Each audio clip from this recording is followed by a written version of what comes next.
We do have a data management platform called Veracity, which contains several components, one of which is to synthesize structured data in relational database schema while respecting its constraints, also to synthesize flat files, if you will, or if you want them.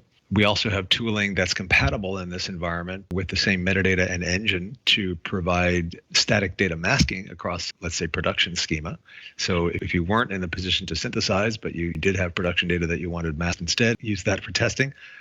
That too is a possibility. And similarly, the same metadata and executable are also able to perform a subsetting operation of existing relational database schema so that you can select, let's say, a master table, and then it would automatically detect through the associations defined in the formal constraint the child tables, and you'd be able to produce a certain number of rows from each that have those dependencies intact in the resulting test subsets, which can also be masked as well. There are certain things that our tooling does need, obviously, not just structured data in a relational schema with the constraints defined.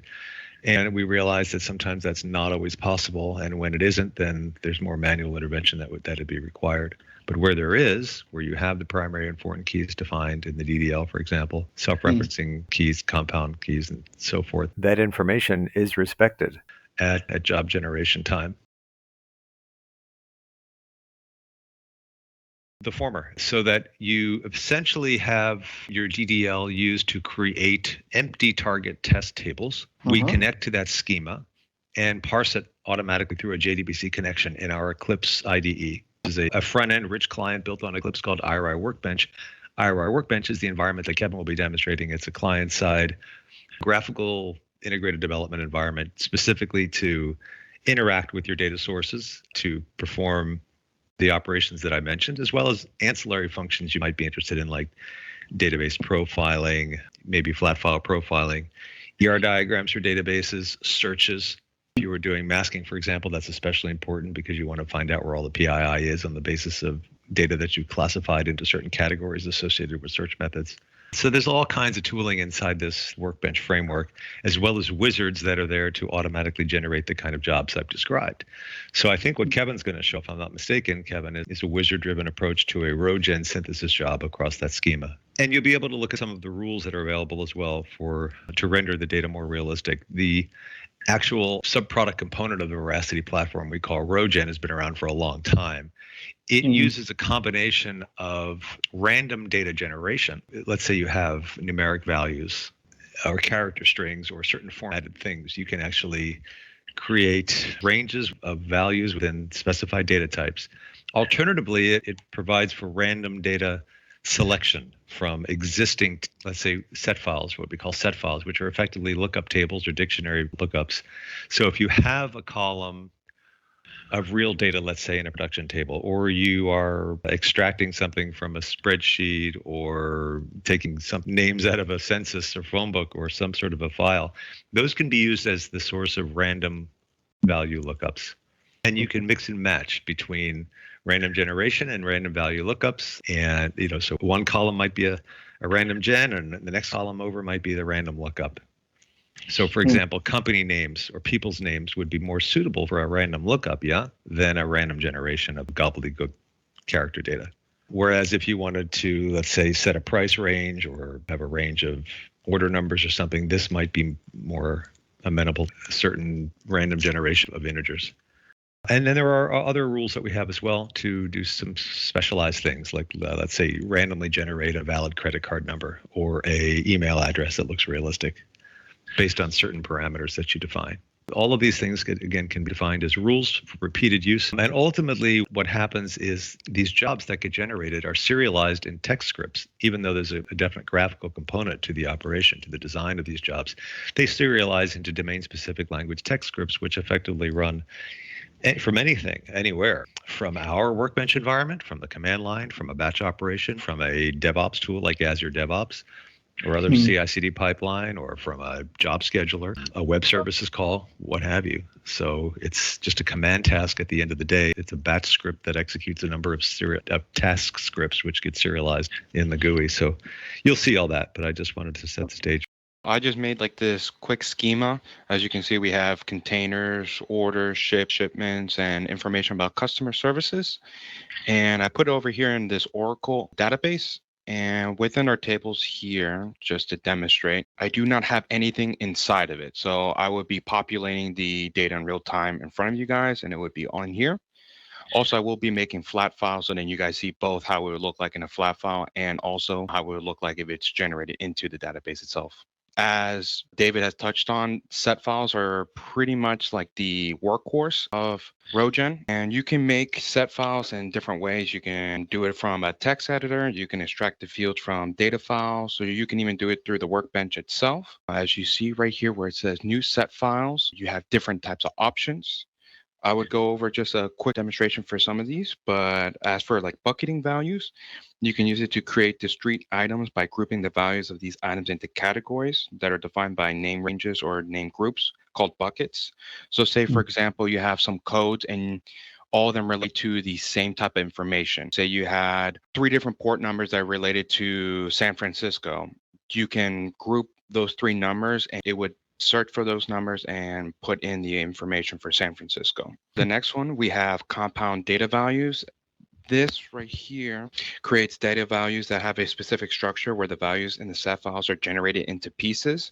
So this was really useful when I had to create any type of primary keys. So as you see here, it will tell you like to create how many rows you would like and would you like them to all be unique. And over here is where you start creating those pieces. So say, for example, I wanted to make a primary key for employee ID. So I just put EID for the literal string. So this could be the first portion of that primary key. And for generating some random numbers, I can say this is going to be numeric.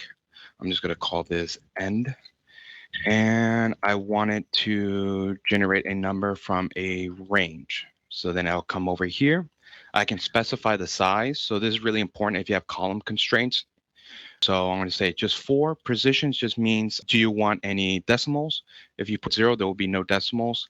And as for fill, it's just saying, say you get a number of just 2 and you have all those empty spaces, you can fill it with just zeros, and you can even specify the minimum size.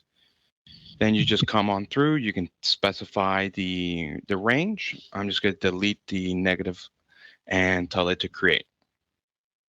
Now, as you see, it'll give you an example here in the bottom, and you can just hit generate, and you can see all the different employee ID numbers that it's going to be making. So that's just one example of what you can use with this wizard. Date range generator just makes a range for the dates. I was using this to make like realistic information when it came to ship date and receive date. So that way, when it was shipping out, it would be the beginning of the year, and receive date would be, say, 4 months afterwards. That way it looks realistic. That way you're not receiving a date before it was shipped out.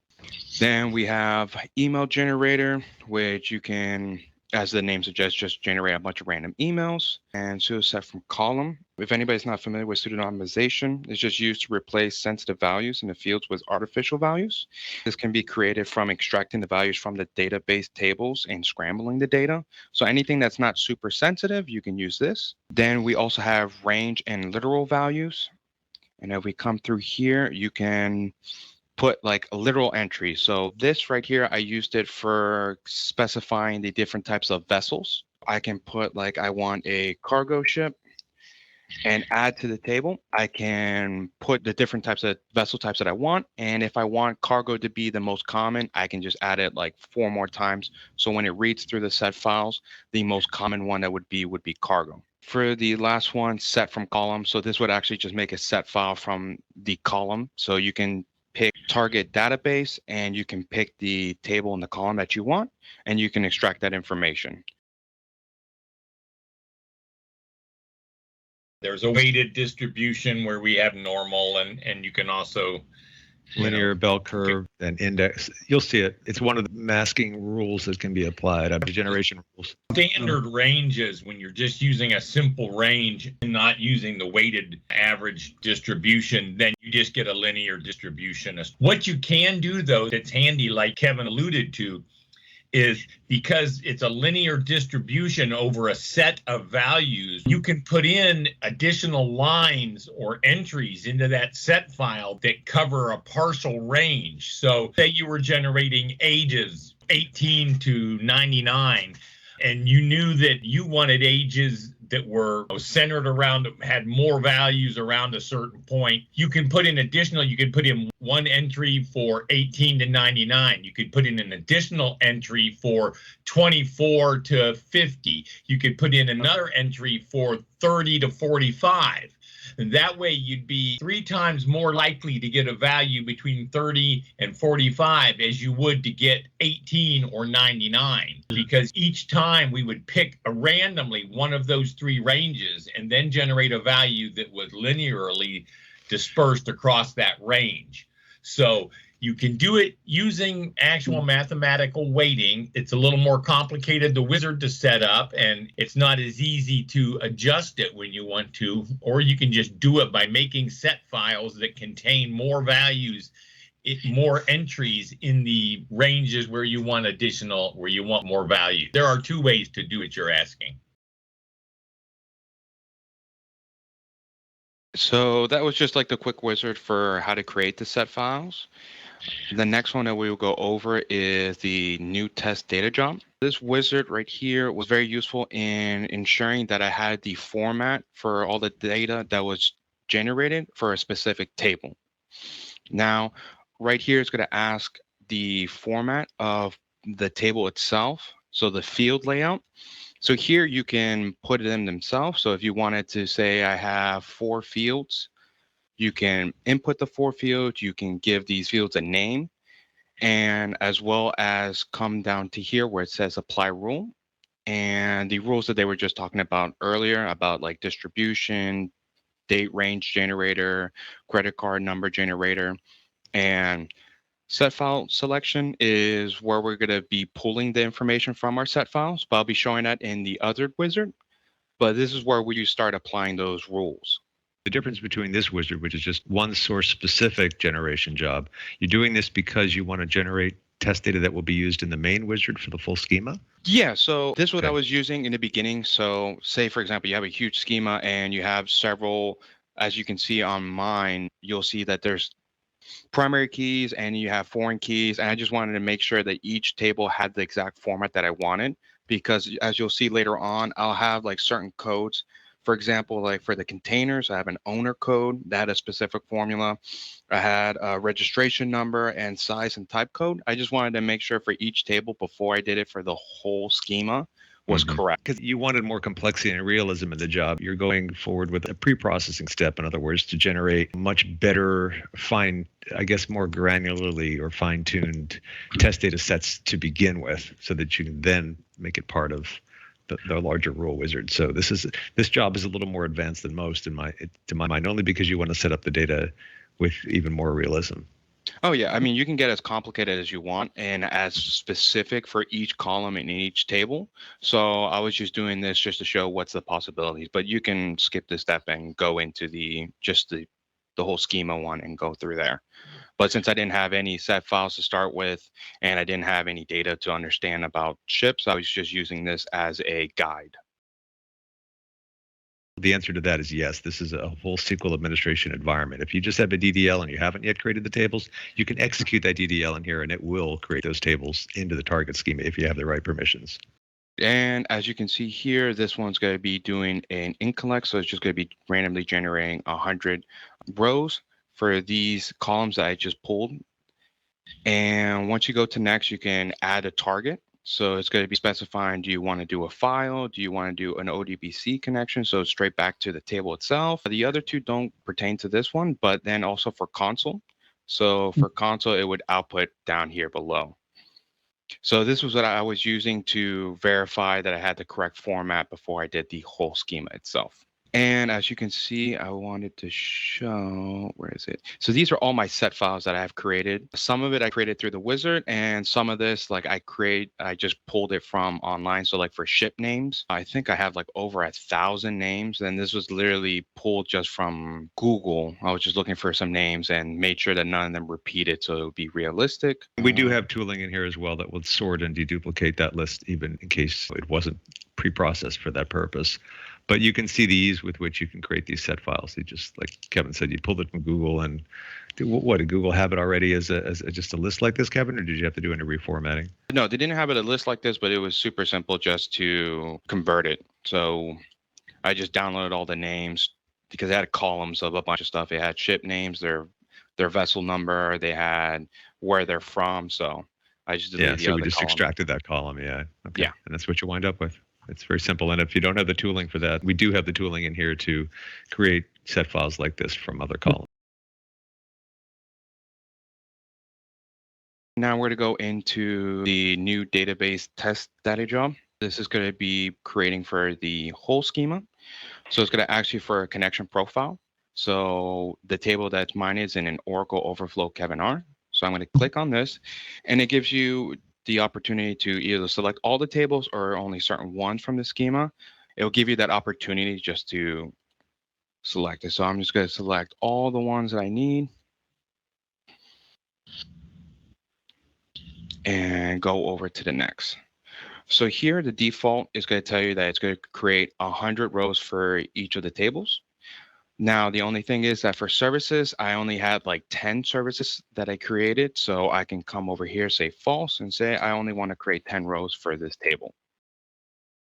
Yeah, so it's going to keep that integrity for you. And I'll show you how it does it. And once I run this, because it'll have a certain file that will show you all the keys that were selected. So then it has that referential integrity. So down here, it's going to ask you to pick a loader. We have the ODBC loader.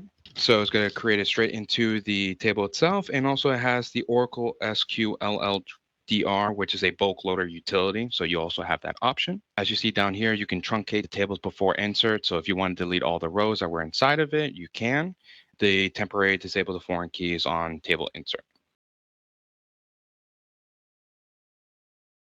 Any kind of flat file format. Yeah, as long as that JSON, JSON is flat and represents consistent structured records.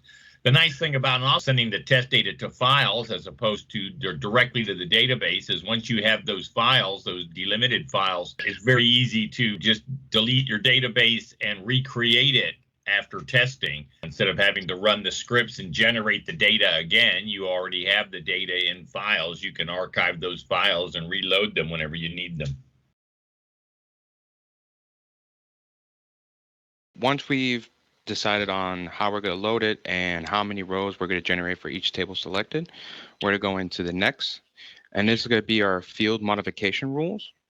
And pretty much for field modification rules, the rule itself is like how the data is going to be generated, and the matcher is going to be how to match the target column.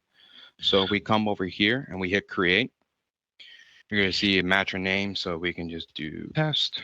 We're going to browse over here to rule name, so we're going to create a rule. So say that we're picking from our set files that we created.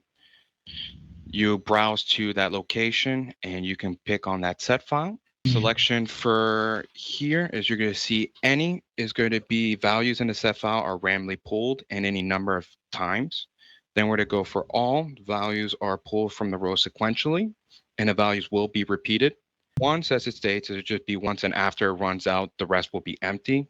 Permute is going to be used for multiple set files and an attempt to select any possible combinations for those set files. So that's going to be like, especially like with names, last name, first name, they can do combinations for those. For row, it's going to be multi-column set files that are related to each other, like addresses, saying street, state, zip code.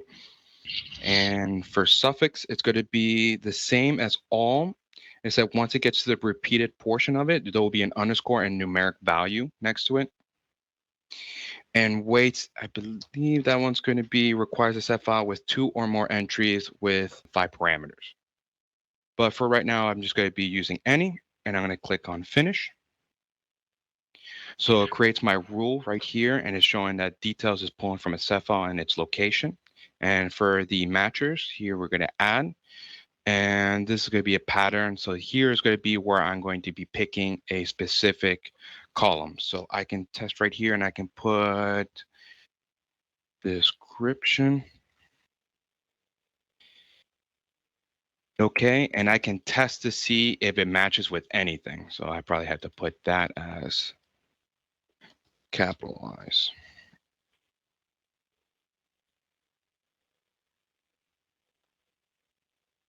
Put over here and test. So as you can see, it's saying that containers is the table and the column is description, and that's where it's matching. So I can hit OK, and then there's going to be my first rule for one of the columns. Now, if I have done this multiple times, I can also browse and I can see a selection of the rules and matches that I have already created. So you only have to do this one time, and then you can reuse this rule and that same set file over and over again. And if things change in the future and you have a different set file, you can easily just edit it. So once I've done all that and I've created all my rules, the next table is going to show you a quick summary. So it's going to show you where you're loading to. It's going to show you all the target tables and any rules and modifications down below. Then once you click on finish, it's going to create a new batch file. Now for this example on this one, I just pointed out to a flat file so you can see how that would look. So it would first populate with a flow chart. So this will give you an idea of what has been done. So as you see over here, it's selecting the unique. Let me open this up. This is going to be like your primary keys. And it's showing just picking a container owner code. I told it to make 200. And it's out collecting for only just 100. And it's going to be my primary key. So it gives you a quick overview of what's been done. And so that first portion is all going to be primary keys. And down here, it's actually going to show you the tables themselves. So it gives you a nice overflow of, okay, these are the columns. This is what's being done. And the IMO ship ID selected, it's showing all the primary keys that were selected so then it can be remembered and used in other tables to keep that referential integrity. And then it's going to show you, here's the out file for one of these. So this is for services. Let me see where containers is. So containers, for example, when I was looking online, I saw that containers had like an owner code that was like 3 digits in the front. And then the last fourth one could be U, J, or Z, which would be for container. J would be for equipment attached to a container, and Z would be the trailer used for a container. So I just made it go in between the 3 of those. And also over here, I just copied what I found online was the size code and what type it was, and I just saw the comments next to it. So I took that and created into a set file and matched it with those. So this was pretty much used just to verify everything. And then on the next one is where I'm going to be actually populating into the tables. A new batch 2. So these are the actual scripts that it generates. And as you can see, the out file is going to be the Oracle overflow, which is going to be the table that I have set. And down here, it's also showing the service ID selected to keep that referential integrity so everything all matches. And for all these scripts, it creates a batch file. So on this batch file, all you would have to do is right-click it and run as a batch program. Click yes. So now down here below, it's going to be running through it, and it's going to be running through those scripts and putting the data into my tables. And it's saying service ID SED found. So it's just making sure that all the selected primary keys have been found so they can be used for the other tables as they're being generated to keep that referential integrity. And now the job has ended, so we can right click and see. And as you can see right here, I have my container code with the first 3 letters and Z, U, or J as dignifying whether it was a container or something that's attached. The registration number, when I looked online, it stated that it had to be 6 digits, the ISO size code, and also a description. So it was bulk, dry bulk. Over here, my ships. So ship ID, when I looked online, it said it had to be a digit of 9. So I have all these right here, a ship name that was created from the set file itself, capacity, and the vessel type. So as you see, I want a container vessel to be the most common. So it's pulling mostly from that, but as you can see, some of these are bulk carriers, liquefied gas carriers, containers. So you'll see the container owner code, ship ID, and as you can see, the ship date. So this one was on the June and 10 days. And then it's over here. So you'll see like ship date is earlier in the year and receive dates later in the year. So then it actually shows like realistic. You're not going to have one of these dates that are being shipped out after it's been received.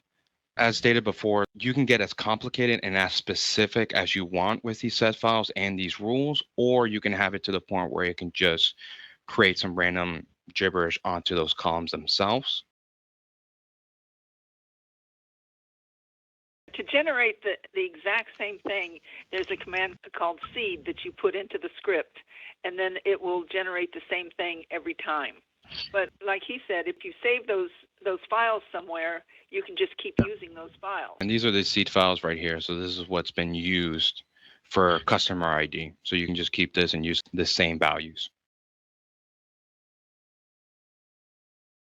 There's a subsetting wizard in here that Kevin can show you under the veracity menu. And there's also, yeah, there you see new subset job. The subset job will take these tables that are already populated. You point it at a master table, and then it knows through those defined relationships in the DDL what the dependent child tables are. And it'll take a wizard and go through similar choices or decisions you make about how many rows you want and what the load method is. And it'll just pull directly from the actual data in production. And then if you want, you can add masking rules that would obfuscate the actual production data you're subsetting. As far as masking goes without subsetting, there's another wizard for that. That's the field shield multi-table masking job, or the data class schema-wide masking job, where you go through a process of classifying the data you consider to be sensitive. For example, owner names, order numbers, whatever it is that uniquely identify someone, or whatever you consider to be mask worthy, you can assign those to data classes, associate them with search methods, go out and use those definitions to perform bulk discovery to find out where all that stuff is, and then execute an obfuscation operation using masking functions you choose to assign as rules to each associated data class. So you can encrypt one call, you could do pseudonymization of names, you could do encryption of ship dates or blurring of ship dates to add random noise to those values. You could do redaction of account IDs, partial or full in the column, whatever. Lots of different encryption functions. There's several categories of masking operations, but those are effectively static, which means that the data is at rest and you're masking on the fly, typically into like lower environments, or you're masking. Some people do encryption of the source table itself so that it stays encrypted at rest, and when it needs to be accessed, you perform a kind of dynamic unmasking or dynamic decryption using, let's say, an API call through our tool. That's a common use case. So when you talk about dynamic masking or dynamic unmasking, it'll really depend on the use case you have in mind as to how that gets architected. But static data masking is the more common approach. And the connections are the same, whether it's on-premise or in the cloud. It's really just about JDBC and ODBC. This whole tool set you're looking at here in Workbench is effectively either a platform or a standalone tool, depending on what you need to do. The Veracity platform includes all the tools. That platform is typically licensed by subscription, an operational expense if you want every year, or a prepaid 5-year discount. Although we also have an option for perpetual use, a capital expense. And the capital expense is also the default licensing model for the individual products like RowGen. So RowGen is really designed just for the test data synthesis that you're seeing, possibly the subsetting, whereas the other tools in here like Field Shield are used for masking of existing data. So again, depending on the scope of the functionality you want, as well as the actual deployment scope, can affect the decision you make as to whether it's more economical to license the tool or the platform. RowGen perpetual use licenses for a single instance, I think, start in the high 4 figures for perpetual use and go to the lower 5 figures for perpetual use, whereas the Veracity platform is considerably more on an annual basis, but it covers more instances. So where, as with a RowGen instance, you have one host name license at a time. The Veracity tool is priced in, the Veracity platform is priced in tiers, where you'd have multiple engines in each pricing tier, so that you'd have more developers and more executing engines to perform work. So again, it depends on not just the nature of what you want to do, but the actual scope of the deployment enterprise-wide. So you have to think about, is this for just 1 or 2 users, or do I want to deploy this type of capability out to multiple departments? Yeah, of course. I'm not sure if you're in a Windows environment or Linux, but those are the two typical places people begin to evaluate. It can be downloaded as a native installation, which is maybe half a gig, or we actually have a very large virtual machine environment for either Linux or Windows, which is something like a 16 to 17 gigabyte download, but it does come much more pre-configured with sample databases, projects, already licensed executables, and a whole environment like this one. In fact, I think, if I'm not mistaken, Kevin, you're showing this on a VM that we run on our private cloud. Is that right? Yes, this is off of our VM. Yeah, and that's certainly a convenient thing to throw up into an Azure instance if you already have a VM image built like this. But you can also build it from the individual pieces, as I mentioned, for a much smaller download.